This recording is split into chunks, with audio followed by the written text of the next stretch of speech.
Hey everyone, welcome again to More Layers. I'm Seth Mariano, And I'm Jordan Smith. and December is now underway, and so the race to get gifts, whatever, is on now. Yeah, it kind of started around Black Friday, maybe even a little bit sooner. But yeah, with it being the month of Christmas now, things are really starting to pick up. I've been pretty lazy. I just had mom suggest some things, and pretty much said, "Will you chip in for them?" I said, "Sure." Yeah, I've been asking around in my family to see if anybody's already gotten certain things for anybody else, just for the off chance that I might accidentally repeat a gift for somebody. Well, to those of you who are new to the show or the new format we've introduced for it, we're doing a routine where we pretty much, we casually kick off and ease into a our big portion, our table talk, focused on one general or big topic, and and then and if we have a game idea, we'll do that. And then news that bites and news that rocks, which we can explain more later. Mm-hmm. So I guess we'll jump right into the big topic of this episode, which is superheroes. Yeah, I'm excited for this one. I love superheroes. Yeah, you may have seen Jordan in his solo episode from our first season talking about reasons for the popularity of superhero movies. You can check Mm-hmm. that out later. And, so you might hear some similar things this time around, Yep. uh, but I think we'll have plenty of fresh and new things to say this time around, though. Yeah, we'll probably make a couple references here and there, whether intentional or not. But yeah, this is going to be its own separate conversation.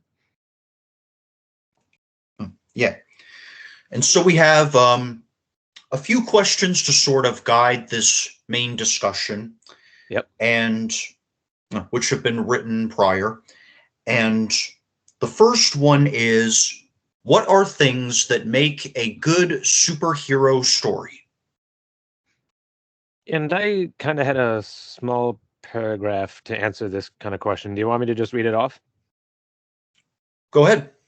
Okay. So what I ended up saying was there can be a lot of things that make a good superhero movie that will also make a good movie in general. You want a good timeline of events, likable characters who are also believable in their performance. And obviously, we all know that a superhero is something we could never truly be, as they have abilities that are impossible in the real world. But if their performance in the role is good, we can forget for a short while that the characters are fictional. And the same kind of idea can be said for people like ventriloquists, for example. Deep down, we know that the puppets are not real, but the good ventriloquist will make you believe for a brief moment that the puppet is alive and moving independently. In addition to these ideas, while again we know that they can't be real, the way superheroes get their powers can still be done in ways we can wrap our head around, even if it still isn't people in real life. For example, Spider Man got bit by a radioactive spider. Kryptonians like Superman are pretty much born with their abilities. And some heroes like Thor or the Green Lantern have special kinds of items or weapons that help them use their powers. Also, you want to make sure that the villain or villains is just as believable as everybody else. Make sure they are an actual threat. Even if they end up just being an evil equivalent of the hero, like Reverse Flash or Carnage, and you want to give them reasons for them to do what they do and not just have them take over the world simply because they're evil. Some of the best villains have two big qualities that make people like them. They make you feel sympathetic for them, such as having a tragic backstory that caused their mind or thoughts to become twisted, and they have reasons for doing evil things that, in some ways, arguably make sense. For example, in the Avengers films, Thanos wanted to wipe out half of the entire universe, but he was doing this because he felt it was overpopulated. and he wanted the remaining half to thrive off the remaining resources. If that didn't work, then just wipe out all life so that he can create a whole new universe full of thriving life.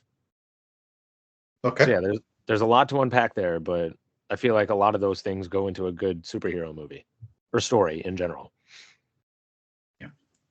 The tragic backstory, when you were talking about that, I remembered, hearing about how, like, in the first Marvel Spider-Man flick in 2002, which took a lot of inspiration from the Spider-Man comic book of the death of Gwen Stacy.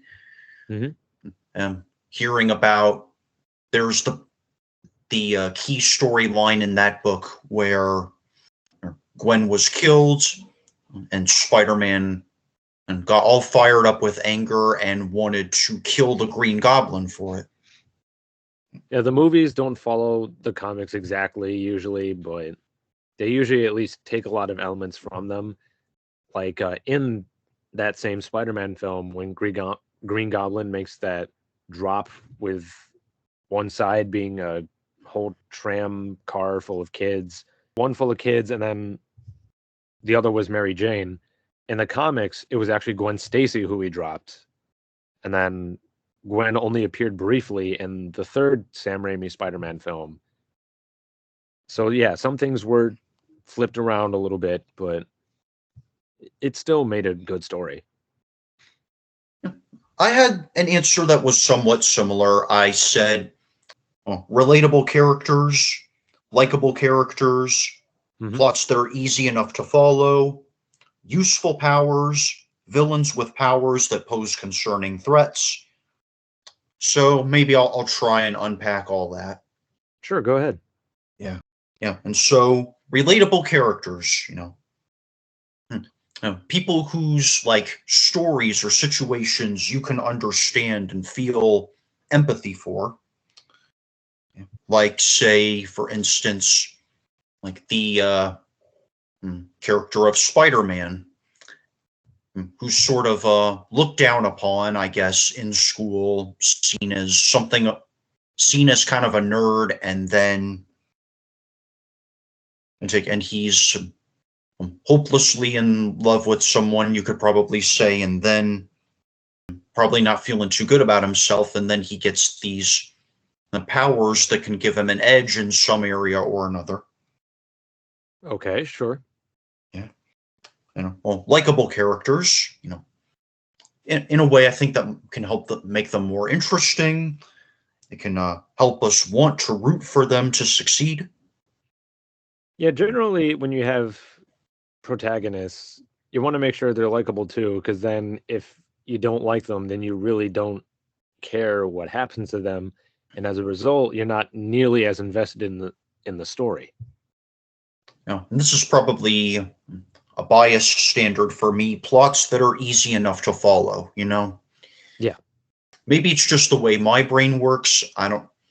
It's probably not the same for everybody, but it seems like at least MCU flicks tend to have a bunch of different details, big and small, and a bunch of things going on at once, and it feels like it's tangled up in a web. No pun intended. But maybe that's just me. Well, the thing with cinematic universes like Marvel, who's arguably the most well-known for doing that right now, is that they all take place over a certain period of time, and they have a certain order in which it's recommended you watch them in order for the overarching story to make sense. Like, I think the whole cinematic universe for Marvel started with 2008's Iron Man.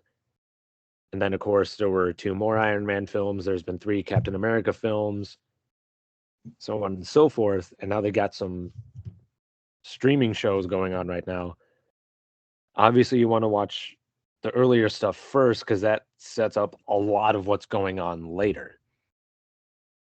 So with something like that, yeah, it can be confusing if you just jump in the middle or kind of watch them a little bit out of order. But if there's somebody who's like a diehard fan that watches them from beginning to end, from the less recent stuff to the more recent stuff, and they've had time to adjust, then a lot of what they're watching at this point will make more sense. I also put useful powers. I probably wouldn't want a hero that just has a power that's cool. Something that can really come in handy in situations that are serious, or something that can be really used to help fix things that really need fixing. Sure. Yeah. And then villains with powers that pose concerning threats. Having a villain maybe utilize some kind of evil power that causes something that like threatens the stability of a society, or causes the natural flow of general daily life in the community to be very inconveniently interrupted, if that makes sense. Yep. Yeah. And so I think it's good to have that more often than not.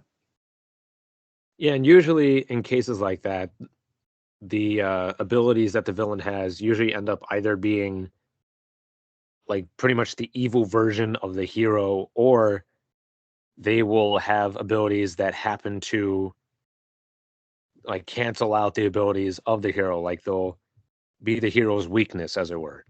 Like Lex Luthor, for example, he's not necessarily a supervillain by the traditional sense, but he knows what Superman's weaknesses are, and the biggest one being kryptonite. So he'll often have kryptonite powered or kryptonite fueled weapons when he goes and fights Superman, making him a big threat. I found it interesting that the biggest thing that Superman is known for being vulnerable to is a sort of meteorite that's from his own planet. I've never understood that, but I think because I never understood that, I found that intriguing. Yeah, I definitely find it intriguing, though I always wonder to myself, how are they not affected when they're on their own planet? Is it just because it's been radioactivated somehow, or Or somehow, because some he's way? been away from home for too long? It's entirely possible. I'm honestly not entirely sure. Yeah, I don't know if anybody knows. Yeah, there might be some Superman comic book fans that have a better answer to that, but I personally never quite understood how that works. And then I wrote down, have superhero stories become way too political? This is probably a complaint that very nitpicky people make often about just about any movie that's out there, whether it has anything to do with superheroes or not. Right. Yeah. Like they'll make a complaint like, this movie is obviously pushing an agenda in your face, or it's too preachy, or something like that. Yeah, I haven't seen entire movies do that too much, although there will be some movie scenes that are obviously making some form of statement, whether for better or for worse. Like, I know a lot of people were kind of not necessarily upset, but they could definitely see a statement being made in Avengers Endgame, where all the female superheroes just happen to land in the exact same spot to like stand together. And it's like, okay, this is making an obvious statement, not necessarily bad, but it's like that just seems kind of pushy in a way. But generally, with superhero movies becoming political or not, I don't think they have, at least not to an extreme degree. And if it ever comes into play, it usually gets resolved at some point, if that makes sense. Like the story with the Falcon and the Winter Soldier in their show has a big political statement within the story, but I won't say too much to avoid spoilers for those who haven't seen it. And the more recent Marvel films, such as Captain America Civil War or some of the Avengers stuff, often have the government itself involved in some way. And usually it's for them to try and reel the Avengers in and keep them from having free reign in the actions that they take. Although I will at least give a quick shout out to a much more recent Marvel film called The Eternals. So, well, the movie itself was not very well received. Not a lot of people seemed to like it, but many did praise the diversity of the cast because there were many different ethnicities involved. There were many different relationship types, as it were. And a lot of people were happy to see that one of the main characters was only able to speak through sign language. And you don't think too many people complained that it was exploitative of deaf people or whatever, or people complained that that it was too obvious they were forcing something or anything? Well, I did talk to several people after this movie came out to see what they thought, and they actually seemed more pleased than anything else that they included a character like that, because especially in big movies of that scale, you usually don't get representation of people with some form of disability.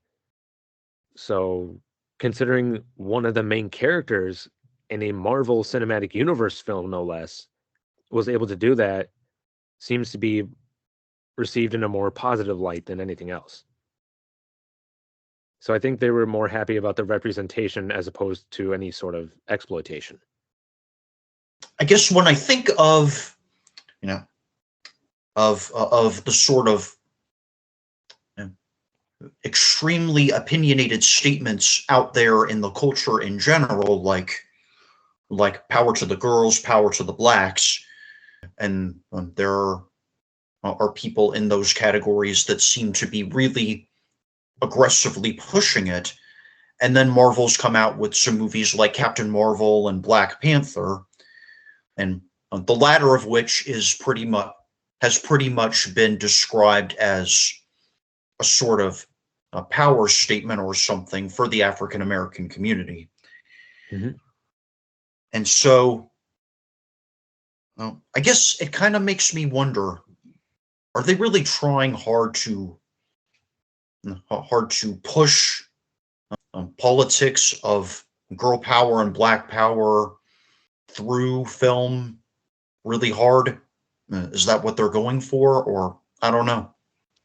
I can definitely see what you're saying. And yeah, there definitely are some films out there that will do that just to be like, hey, look how we're representing these people, even though they're just trying to excite people, get on their good side so that their stuff makes more money. But there are some genuine filmmakers out there, I'm sure, that will do this sort of thing just so that there's more diversity, there's more representation for uh, different general groups out there. But yeah, really, ultimately, it can go both ways. So to answer the question, have superhero stories become way too political? I think I would say no, because even though there may be clear differences between the heroes that we see, they seem to treat each other all the same. They don't, treat some better than others, or like like renounce or show resentment towards certain groups for being insensitive to them, or whatever. They all seem to be, at the end of the day, on the same team with the same goal. Oh, absolutely. And even when there are groups of heroes, like in Captain America Civil War, who are just fighting each other, there isn't really a hatred for or disliking towards a particular group of people. It's more like one group has this viewpoint on an issue and the other group has a different viewpoint and their viewpoints clash. And it has absolutely nothing to do with who's on what side. It's just they don't agree with the side that the other is taking, if that makes sense. From what I've seen in superhero media, I can't think of an example where someone's like, I don't want this guy being so involved to this degree in the task because the boys get everything. Or I want the whites to be pushed down because the whites get everything. It's never seemed to be like that. Everyone seems to more or less respect each other, and just want to be a tight team and succeed all together. Yeah, they just stand together, fight a common evil, and they don't really care who they're fighting with as long as it's like, you know what, we're fighting for the same cause. Let's do this together. And then I put down who are some characters, whether co-heroes, sidekicks, or supporting characters, that could carry their own interesting stories. And pretty much immediately I thought of one of the Incredibles characters, Violet. Okay. I think in at least the first Incredibles film, she was pretty well fleshed out in terms of the depth of her story, her personality, her character, the way that her superpowers were written along with her personality and all. And maybe giving her like a standalone movie to maybe add some more depth to her for people to see and see how she can shine on her own. Yeah, that definitely would be a good story. And even if she didn't have a film or show by herself, I could still at least see some form of spin-off that features just the kids. Because they kind of did that briefly in the movie, or at least the first one, and the kind of the second one, I guess, a little bit. But it's like I could see like a full-blown series with just these two. And I've thought about this before, but I got to give props to the Incredibles for kind of cleverly tying in each of the Incredibles' abilities with their personality, as it were, or at least where their position in the family is.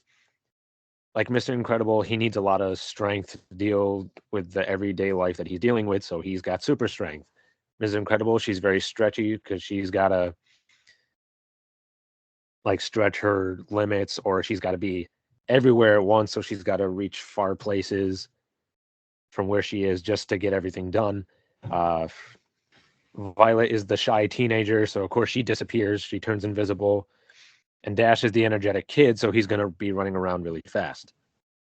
Yeah. Well, did you think of one too? I thought of a small handful here.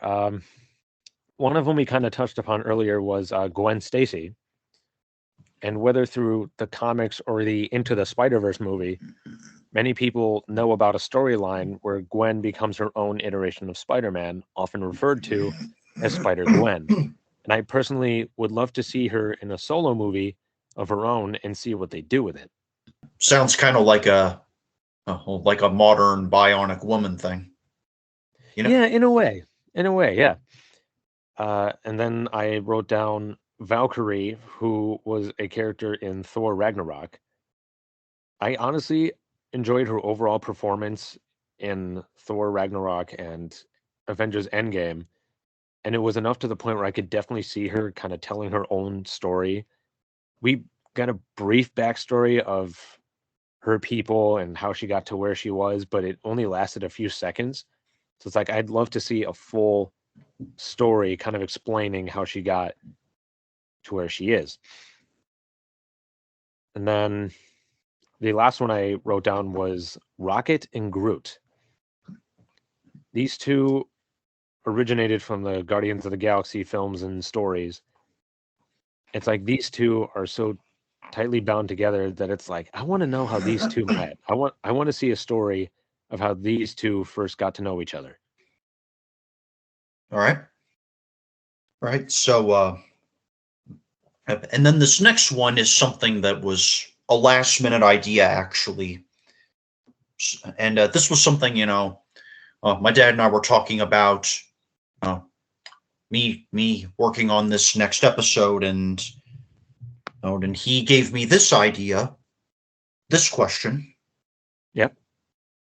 If someone in real life had powers like a superhero, would they more likely be a help or a threat? Now that is definitely an interesting question, because many of us, especially as we were growing up as kids, will think to ourselves, Like, how cool would it be if we had superpowers, or what would life be like if we did? And ultimately, I would have to say that I think it depends on the person. I feel like there actually would be some people who would use their powers for good reasons or for practical purposes or what have you. But then there would be some people who would use it for their own personal gain or just to cause destruction in some fashion. So I would say it comes down to who has the power. Yeah, good point. And then finally, the question of who's one non-superhero, a character who is a hero but not categorized as a superhero, who should get their own TV show. All right. Now I know you said one, but I wrote down three of them. Oh, no problem. Okay. So the first one I wrote down, and I know I am fully aware that this character is getting his own TV show soon enough, but I did write down Obi-Wan Kenobi from Star Wars. Because it's like in the original trilogy, we saw him as a mentor. In the prequel films, we saw him as a sort of student and master, which was very interesting. And then when it was announced that he was getting his own show, many people were excited to see what kind of story they would tell. Well, yeah, I like him. He was a good student to Qui-Gon and a good leader to Anakin and Luke. Yep. I think there's some good potential in that. Yep. And then I also wrote down, this one's kind of out there because not many people would probably think about this too much. But I wrote down the characters from the game Sonic and the Black Knight. And part of the reason why I wrote this one down is because this, along with one other game in the Sonic franchise, they kind of take the Sonic characters and put them in a popular story. And this one was the whole thing with King Arthur and the Knights of the Round Table. And like Sonic is in that world, it's like, okay, this is actually a pretty cool idea. And when I was thinking of people to answer this question with, I was like, what if they took these versions of these characters and did a whole show surrounding them, kind of fleshing out the King Arthur story a little bit more? All right. And then the last one I wrote down, I don't know if there's a show surrounding these characters already, but just to be safe, I wrote down the Furious Five from the Kung Fu Panda movies. There's been a DreamWorks animation sort of spin-off with Penguins of Madagascar, so it probably wouldn't be too far out of the question. Right, and I know Kung Fu Panda already has had at least one or two TV spin-offs, but I don't know if they ever centered around the five specifically. So if not, then I personally would love to see that. Maybe a story about how they became the Furious Five, or all the events leading up to the first movie, or something like that. Yeah, maybe like a prequel story or something. Yeah, exactly. Yeah, as Jordan mentioned, I only had one, and the one that I put down was Inspector Gadget. People our age, probably a bunch our age, grew up seeing the two live-action Disney films that were inspired by the old animated cartoon. So technically, he has had a show of his own, just not, but only in animation, technically, not in live action. And I think since both of those movies, technology has advanced so much and gotten more electronic, more digital. There's probably huge potential for a whole bunch of fresh, new, original story or crime situation ideas that could probably be whipped up. Yeah, I was about to say, I knew he had an animated series at one point, as well as the two films. But like you were saying, as far as technology and the way movies are made have come to this day, I could definitely see them doing a fully fleshed out show again, whether it be like animated CGI or live action. I could see them doing it in any of those ways and it being really good. Now, that I might want to watch. Yeah, definitely. All right. So that's all the questions we had. And so I guess we'll move on now to our game time. I Mhm. did come up with a game this time, unlike last time. Okay. Simple, maybe unoriginal, but I think it should be fun. Basically, we'll take turns picking a letter of the alphabet and trying to come up with movies, shows, songs, companies, and albums that start with that letter. Okay. As many as possible in 2 minutes. Okay. So one person will take a turn or pick a letter and try to come up with answers for 2 minutes, and All then right. the other person will give it a shot. We'll go back and forth, or we'll do how about 2 rounds? All right. Do you have a timer? Yeah, I got one right here. Okay. Yeah, and do you want to go first? Yeah, sure. Yeah, and what letter are you gonna pick? When I pick a letter, is it the letter that you're going to use or am I going to do it? You will.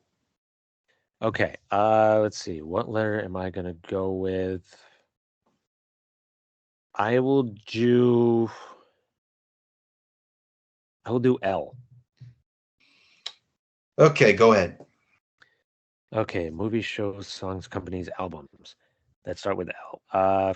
There is a movie that I know starred Scarlett Johansson called Lucy. Yep. Let's see. I know there's a show called Cagney and Lacey, but that starts with a C and not an L. If the characters were swapped around, then that'd be different. Let's see. There's a song I know called "Live Long Enough to Become the Hero." Okay. Uh, "Last One Standing" by Simple Plan. Okay. Let's see.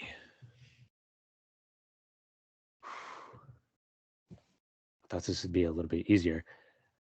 Luke Cage, I know, was a Marvel television show, as well as Loki. Now that I think about it, see, kind of flipping through all the different movies I've seen. Let's see. I don't know if Lion, Witch, and Wardrobe counts because it's technically Yeah, yeah, yeah. Anything after that counts. Okay. Um,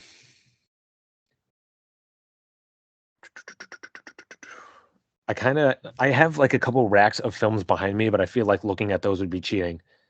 Let's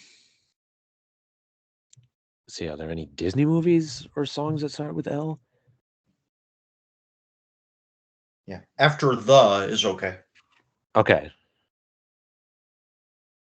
Lord of the Rings, any of those three films, or the Hobbit films or something else. Uh,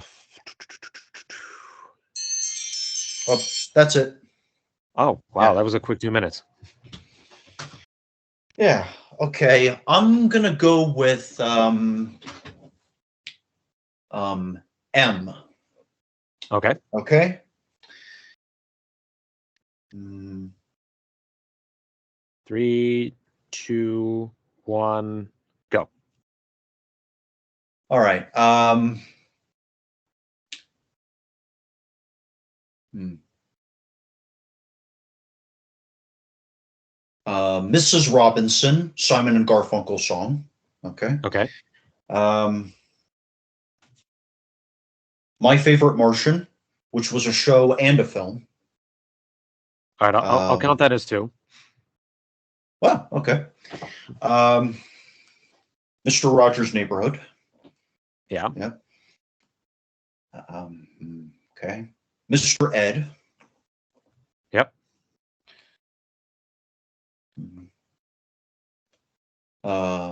Man versus Food.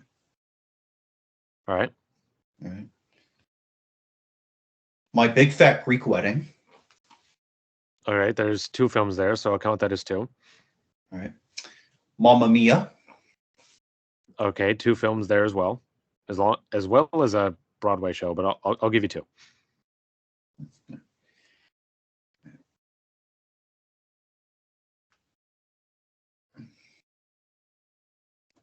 Man on the Moon, a song by REM. All right.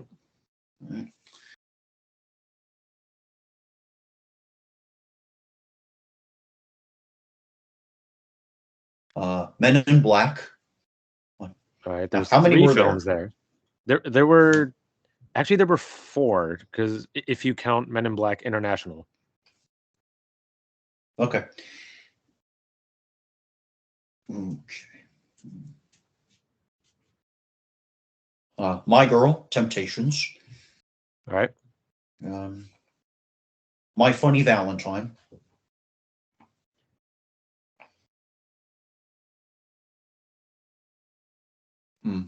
Mandalorian.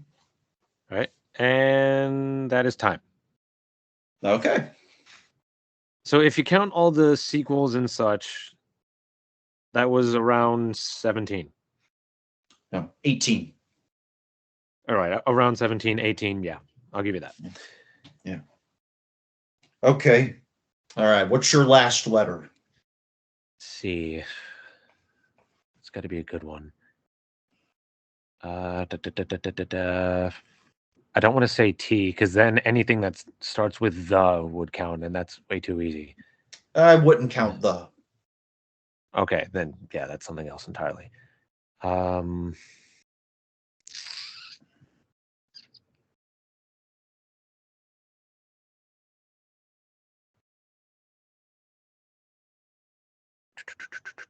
What would be a good one? I'll do S. Okay. S. Ready? Yep. All right. And go. All right, so I gotta start with a personal favorite, Sonic the Hedgehog. Great movie. Let's see. I think there was a Keanu Reeves film called Speed.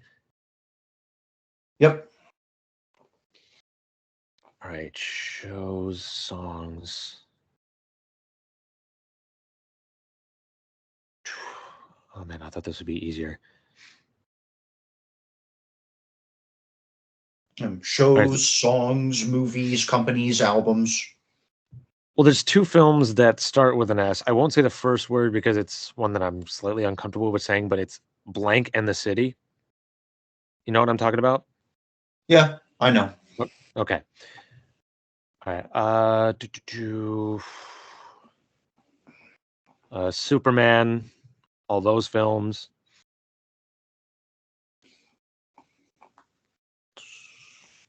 Shoot.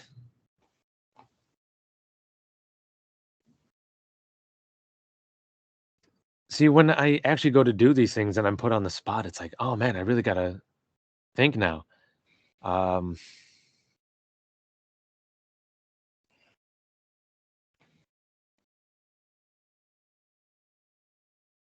Spies in Disguise. That's a movie. It had like Will Smith and Tom Holland. Spy Kids, all those movies.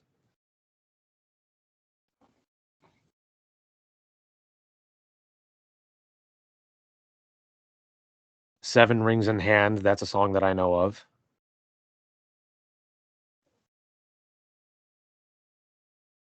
Sing, that movie that has all the different animals in a singing contest. Sing 2, which is coming out soon. All right, time. All See, right, I feel like think if I didn't have a timer, then I might have done better. But that's what makes this a game. All right, so I think that brings you to 23. All right. All right, and I've got one last round, and I'm gonna go with I'm going to go with E. Okay. You ready? Yep. All right. 3, 2, 1, go. All right. Aragon. All right.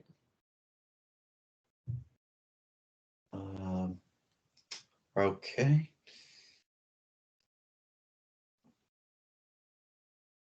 Even Stevens. That was a Nickelodeon show? Disney. Disney Channel. Okay. Right. Every Rose Has Its Thorn by Poison. All right.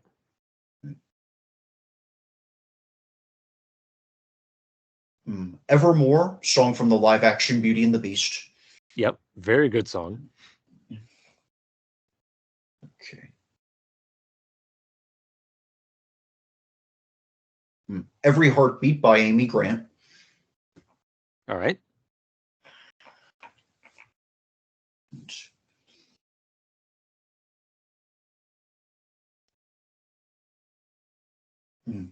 End of the Sphere, a movie. All right.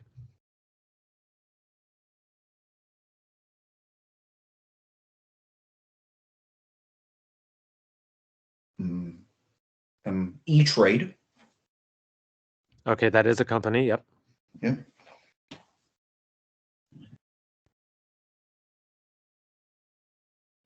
Esso, another company. All right.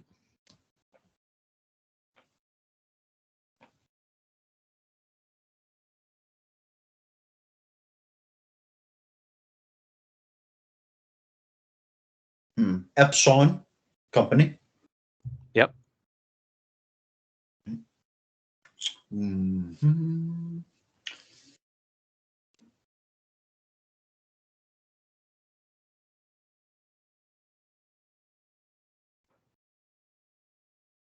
And time.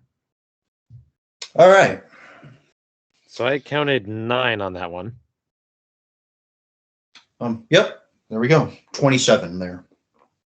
Okay, so you did win that one.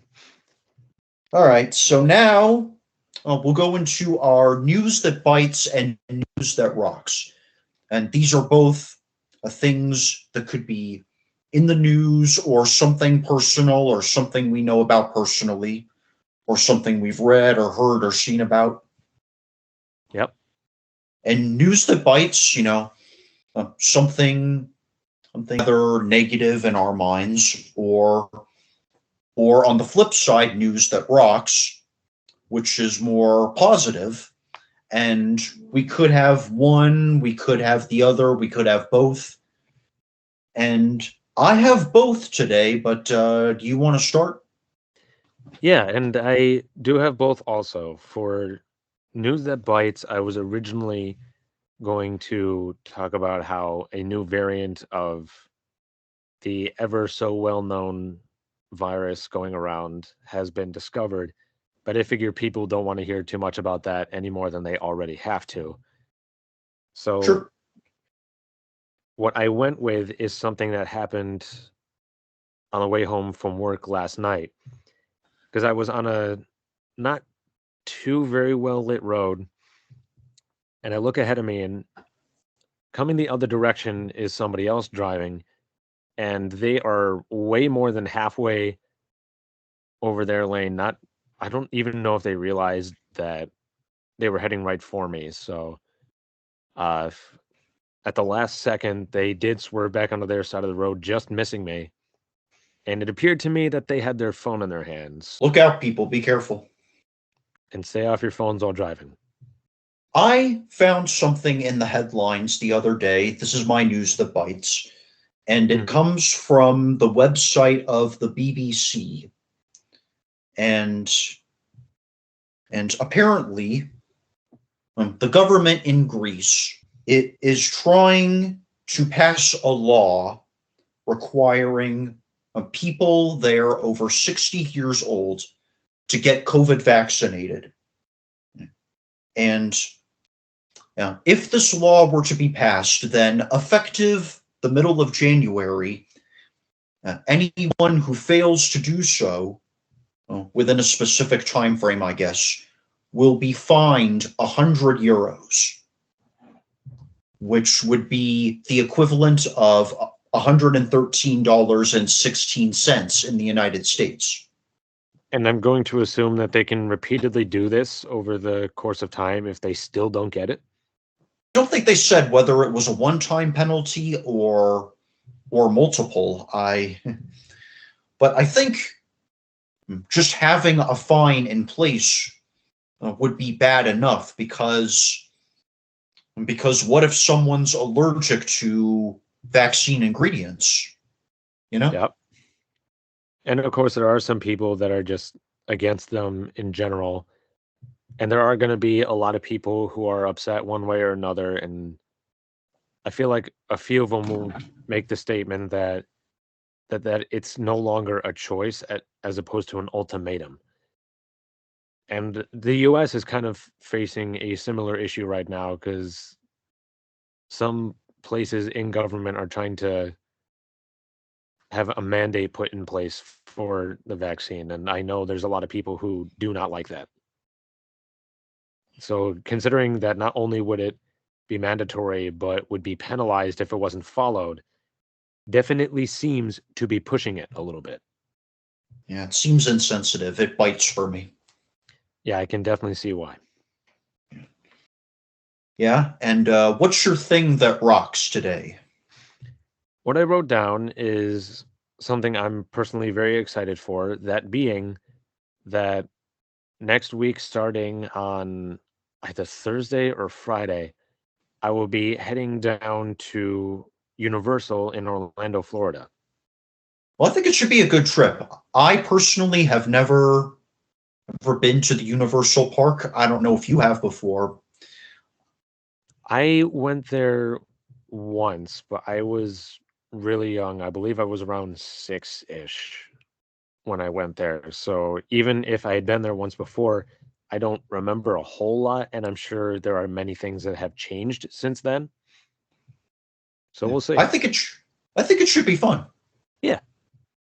Yeah.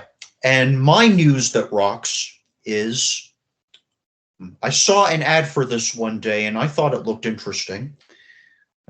Disney has just come out with a new movie on Disney Plus that's basically an animated reboot of Diary of a Wimpy Kid. Okay, so it's not even a live action version. It's like an actual animated to look like the characters sort of thing. Yeah, it is. The character designs are pretty much after the designs you see in the books of the characters. It's pretty much the original book story brought to animated life. Okay, I could definitely see somebody doing that. And I wouldn't be surprised if it was done by the same people who did the Captain Underpants movie.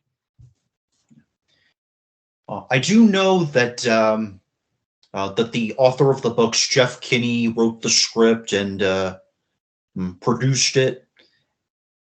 I'm not really familiar with any of the names in the cast, but yeah, the author himself was very involved in making it.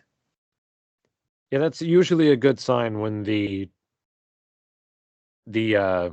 original author or writer or what have you of the source material that the current stuff is based on is involved in some way.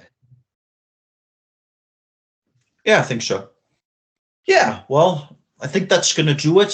Thanks everybody for streaming.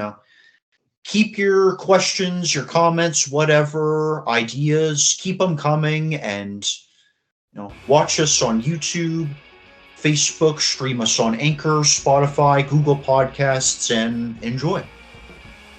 Yeah, and if you have suggestions for future episodes, if you have any constructive criticism, or if you just want to say hi, or if you have a topic that you yourself would like to talk about on the show, please let us know. We'd love to have some more interactions with our audience. Please keep the conversation going, and thanks again for streaming, and we'll see you next time. See you later, everybody.